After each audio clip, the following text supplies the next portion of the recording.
Hi, everybody. I just want to get your attention back here for a second. I know it's been a really interesting day with Harvey coming up to Vermont and visiting us, and something we should probably get used to in the future. And since you're at a tiny house conference, this is a really, really important topic Chrissy is going to discuss on how to fit your lifestyle into a tiny house space. Chrissy Belmyer started construction on her tiny house on wheels, and she collaborated with carpenters, and she wanted to use as many reclaimed secondhand materials as possible. I believe she presented last year here about how she built her tiny house with the deconstruction specialist. I was there. And I'm sure that this is very important on how to be able to live a tiny lifestyle. And without further ado, here's Chrissy to show you how. Hi, everybody. My name's Chrissy Belmyer.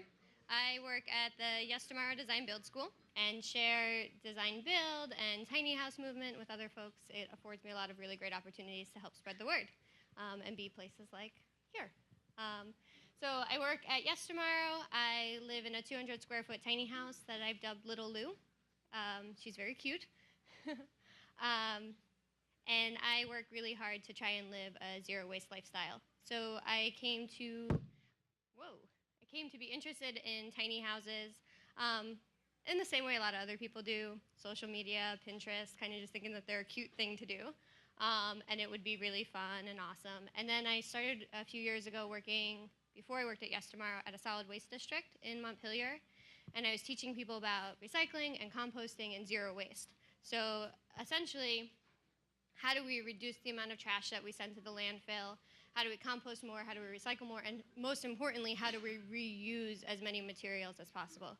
So zero waste really refers to this concept of a circular economy, where things are not going to a landfill, not going to waste. Everything that we're producing, we're using indefinitely in an ideal world.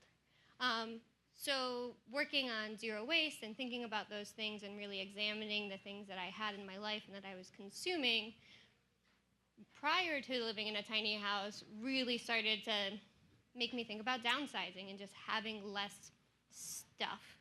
I also want to say that I think it's okay to have stuff. Not just because you're into a tiny house or you want to live a more sustainable life, like you can still have things. That's okay. You can live in a tiny house and not get rid of all of your stuff.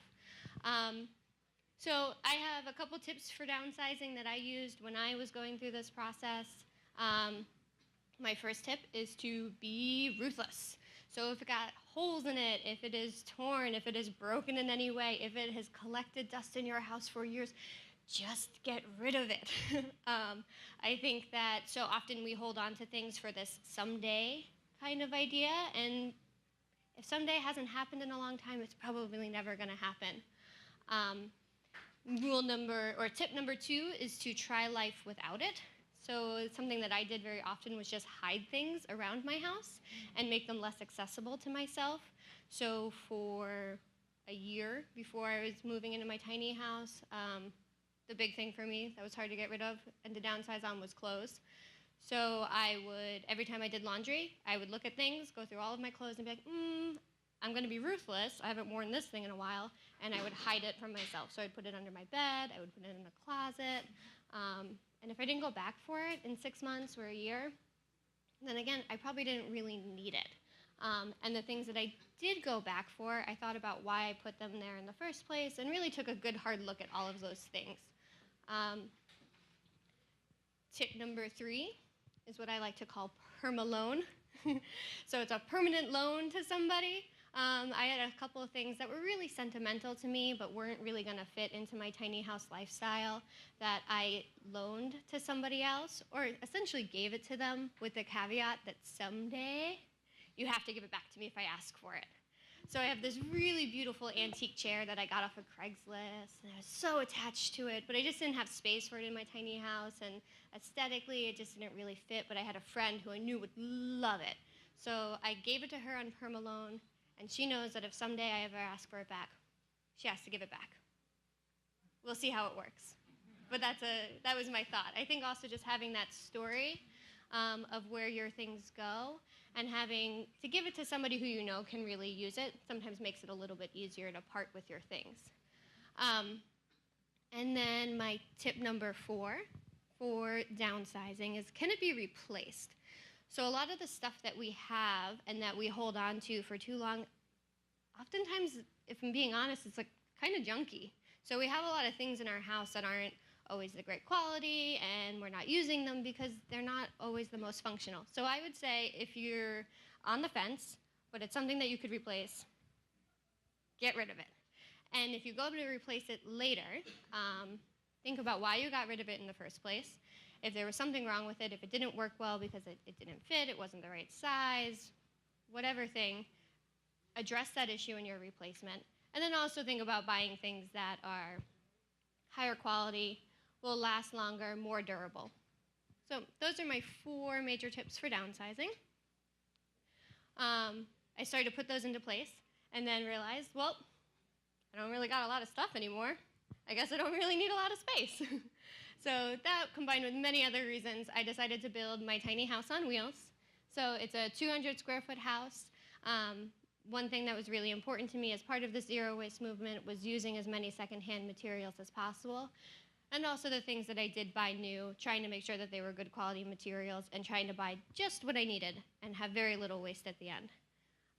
So these are some ways that impacted my build. I'm really sorry my pictures aren't looking so great. They're a little grainy. But this is more pictures. So just a quick slideshow of my house because I'm really proud of it. So this is the inside from the front door looking towards the back of the house where my sleeping loft and my living room is. Another shot of the living room and my spiral staircase, which is really cool. That was inspired by the Esket tiny house, if anybody's ever seen that. And then my bathroom, which has metal siding, which came off an old barn as my wall covering. So that was one of my creative reuse secondhand material in my tiny house.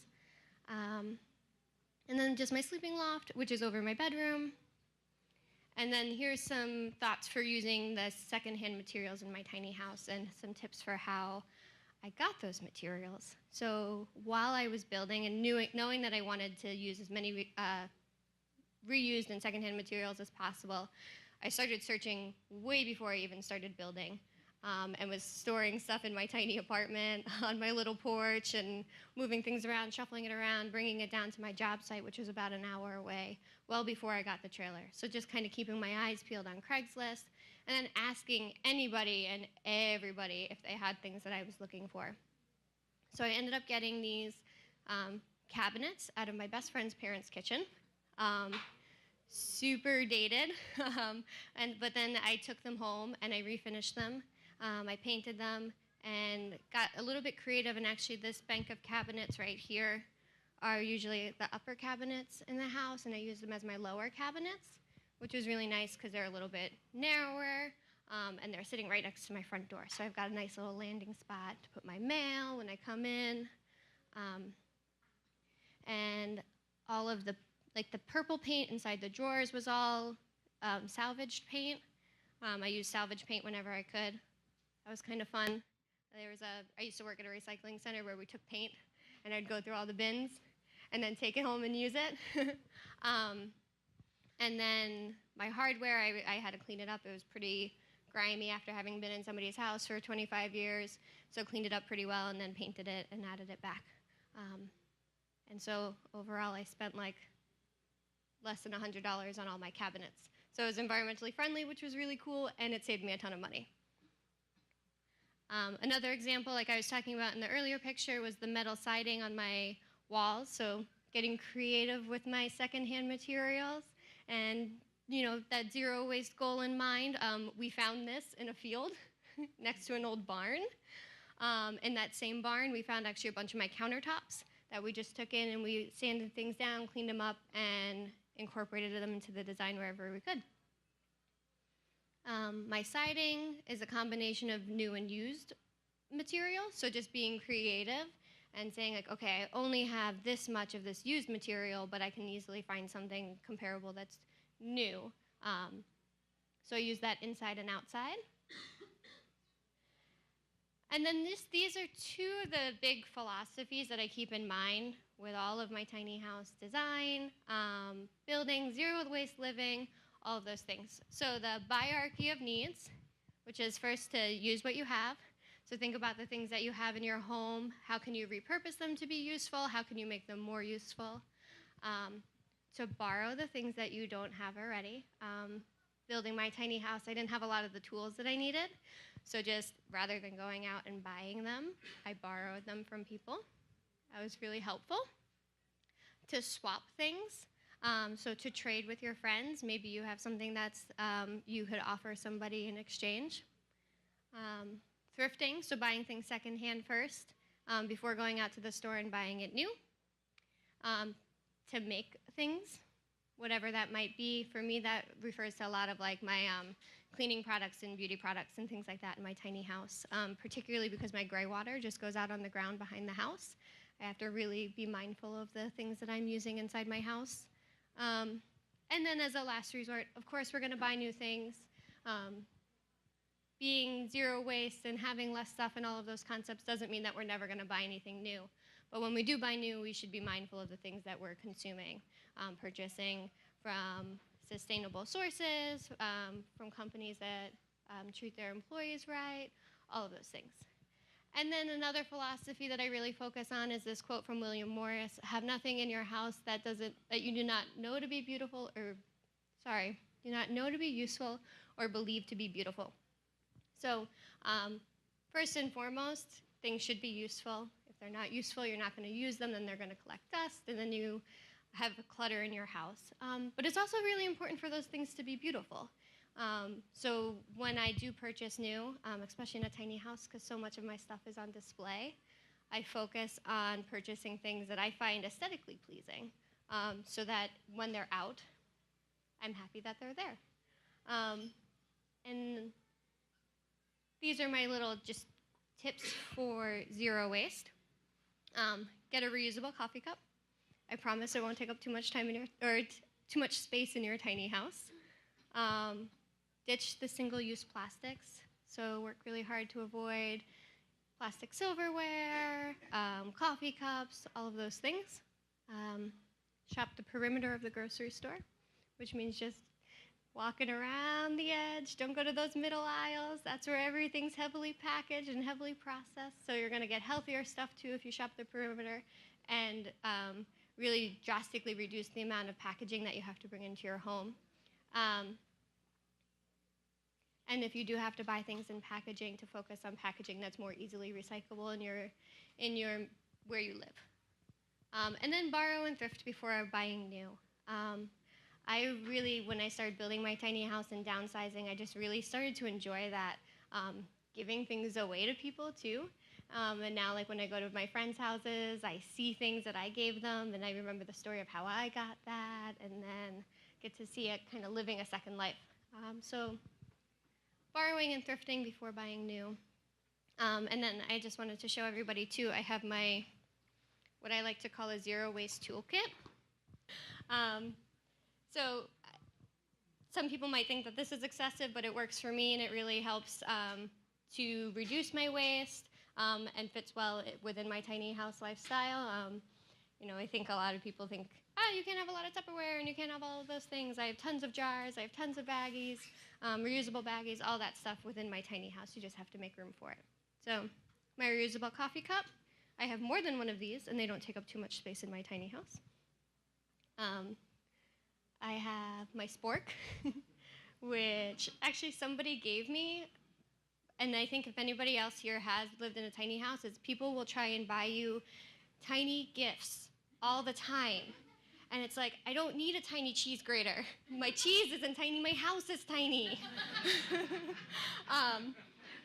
But so somebody gave me this spork as kind of an ironic joke, and I was thrilled. It's like the best spork I've ever had. It was, but so having that as part of my zero waste toolkit, I keep it in my car, I keep it in my purse, and I really get to avoid using single-use plastics this way. I have my little Tupperware. I actually filled it up at the co-op today. They have a great selection over there. They give you a discount if you bring your own containers, which is awesome. I have a little baggie here that I actually made this out of my curtains. I had to cut my curtains because they were too long for the windows, but I carry everything in this bag. around with me. So my little zero waste toolkit, and then I keep a cloth napkin as well, which is great for cleaning up messes, but also just like there's a really good looking pastry, I wrap it up in here and take it with me after I pay for it, of course. So that is my zero waste toolkit. So those are kind of the things that are really important to me, learning about zero waste and really examining my lifestyle and trying to be more sustainable. All of those things combined kind of led me towards the tiny house lifestyle. So a little bit of minimalism, but also embracing the stuff that or the fact that I like stuff, I want stuff, but I'm going to be really mindful about the things that I'm consuming, which is better for the planet and also just makes my home a much more comfortable and lovely place to be. So I wanted to leave a lot of time for questions and answers because I feel like people usually have a lot of questions, and I'm happy to answer them. So, Do you have skis and big equipment like that? What do you have? I do. Essentially, I don't have a picture of it, but like right here, I have a little mount on the wall that my skis sit in. I actually have 2 snowboards and my snowshoes, and I have a whole backcountry setup that's all kind of just stacked on the wall right there. But it's really fun because I think my snowboards are really beautiful.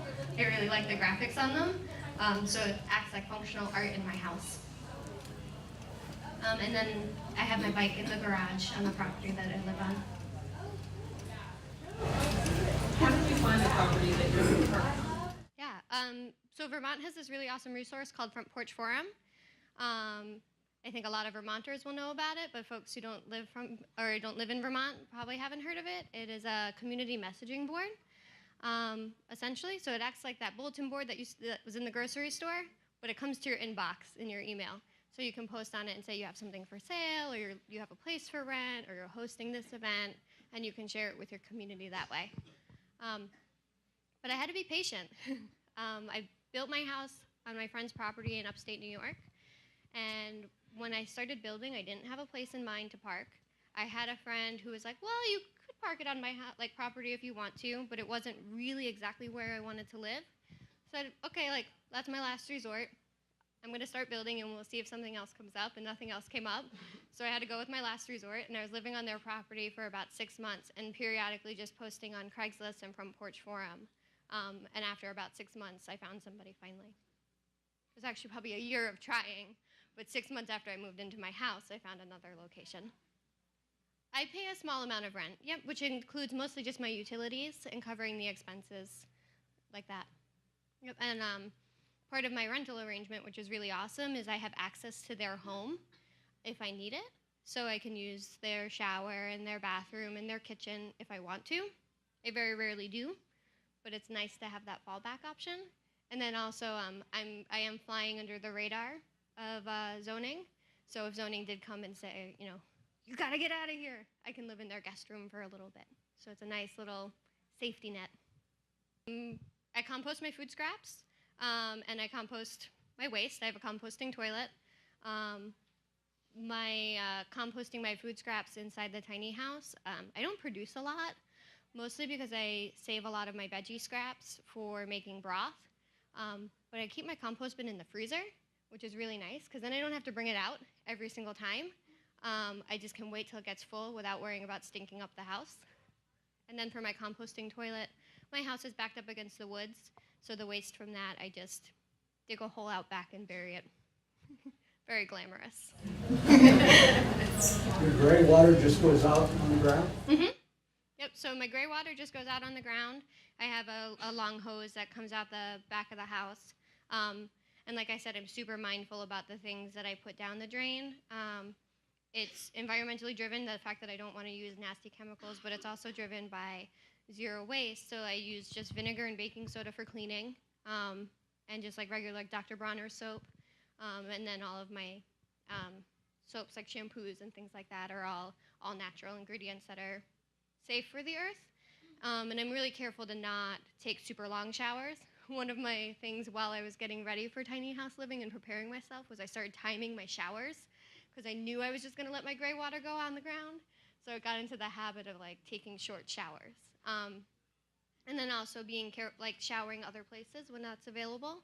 So often I'm lucky that I work at Yestermorrow, where we have a campus that has full bathroom facilities for our students because we're residential. So oftentimes I'll just take a shower at work. The ground is frozen and I'm worried about the water not draining properly. So what's my source of water is I have a heated hose that's actually meant primarily for feeding livestock on a farm in the winter, but it plugs in and it's just connected to a spigot on both sides. So they have a spigot on the main house. In the winter, I don't keep it connected all the time because I'm worried about the spigots themselves freezing.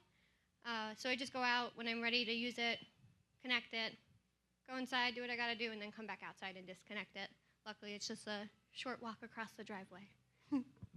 Tips for people with pets. I don't have a pet.